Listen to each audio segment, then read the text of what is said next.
nature reprendra bien ses droits. Ma nature reprendra bien ses droits.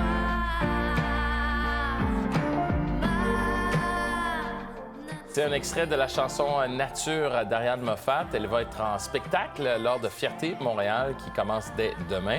Et pour parler de l'événement, de toutes les festivités, mais également de tout ce que ça implique également pour les différentes communautés, bien, je reçois Cindy Duperval, qui est porte-parole de Fierté Montréal depuis quelques années déjà. Oui. Ça fait combien de temps, Cindy? Depuis 2020, mais avec la pandémie, c'est sûr que c'était pas aussi intense.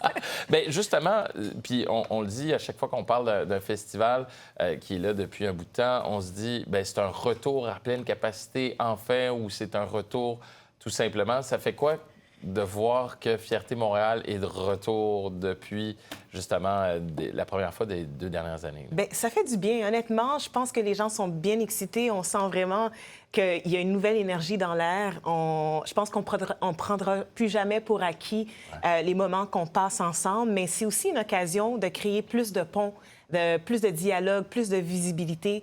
Puis on voit tous les festivals cet été sont pas mal à pleine capacité et on s'attend à la même chose, sinon que ce soit historique cette année. Bien, justement, parlons-en. Tu parles de créer des ponts de diversité. On comprend évidemment le but de Fierté Montréal, mais concrètement, ça change quoi un événement comme Fierté Montréal dans la vie de tous les jours des membres des communautés qui sont parfois un peu mis en marge aussi, là? D'avoir vécu l'expérience moi-même, puis c'est peut-être pour ça que je suis devenue porte-parole, c'est que, tu sais, dans l'isolement, il y a beaucoup de cas de dépression, on se sent seul, on ne sait pas où se tourner.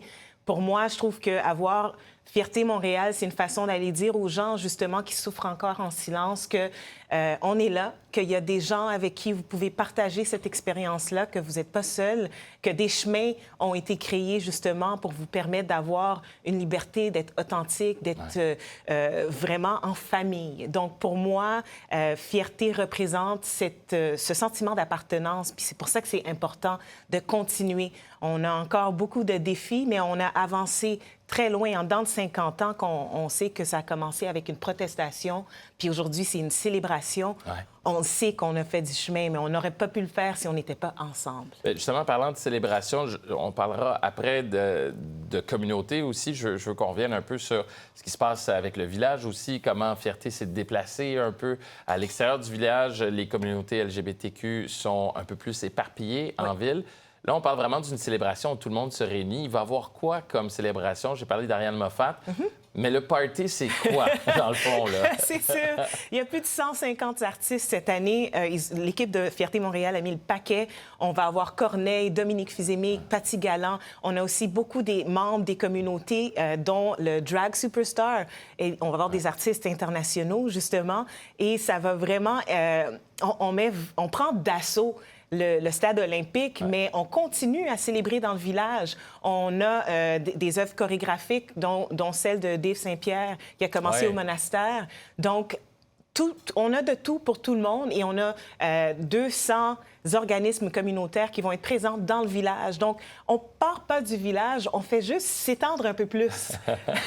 Parlons-en un petit peu du village, parce qu'il y a eu d'ailleurs des longs reportages, beaucoup de reportages là-dessus aussi, sur le quartier aussi, pas seulement en termes de communauté, mais en termes d'immobilier aussi, qui a beaucoup changé. Ça a poussé des gens un peu plus dans la marge vers l'extérieur. On a moins besoin, c'est très critiqué aussi dans le milieu. J'ai envie de demander... Qu'est-ce qui se passe avec le village? T'sais? Je crois que le village est trop historique pour que ça s'efface. Ouais. Moi, quand je faisais mon coming out, on passait par les ruelles dans le village, puis on trouvait des gens avec qui, tu sais, comme partager un peu l'expérience. Je trouve que c'est crucial de garder le village parce que ça représente une partie de l'histoire de la liberté, de la libération des communautés de SLGBTQIA+. Ouais. Donc, le village, il va toujours exister sous différentes formes. Et bien sûr, il n'y a pas de changement dans le confort. Donc, c'est sûr que ça va être inconfortable.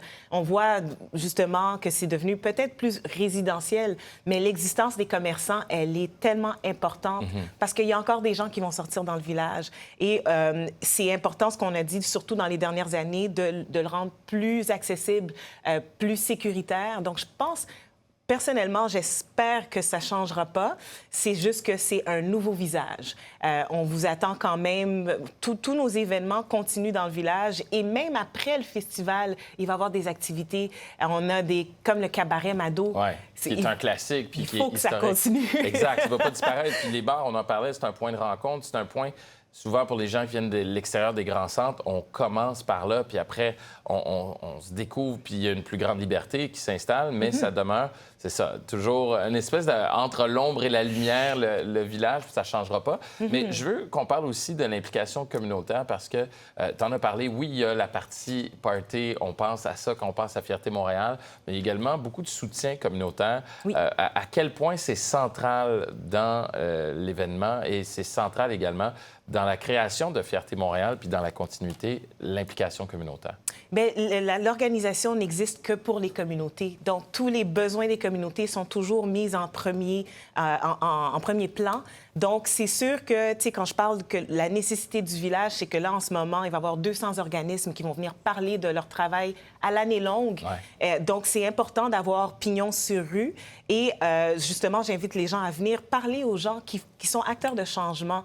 Donc, tu sais, oui, c'est une festivité. On va avoir bien du fun, mais ça part du fait qu'il y a des gens, justement, qui ont des défis énormes. Il y a encore des défis au niveau gouvernemental où ce qu'on demande, justement, plus de soutien financier, plus de locaux pour ces organismes-là, pour qu'ils continuent à travailler sur le terrain. On a parlé beaucoup du positif, mais comme tu le dis, il y a encore beaucoup de travail à faire, d'où la nécessité de Fierté Montréal. Cindy Duperval, merci énormément. Ça commence demain et ça se termine quand? Ça se termine le 7 août, puis c'est vraiment une semaine extraordinaire. Venez nous voir. Merci beaucoup, Cindy. À Merci. bientôt.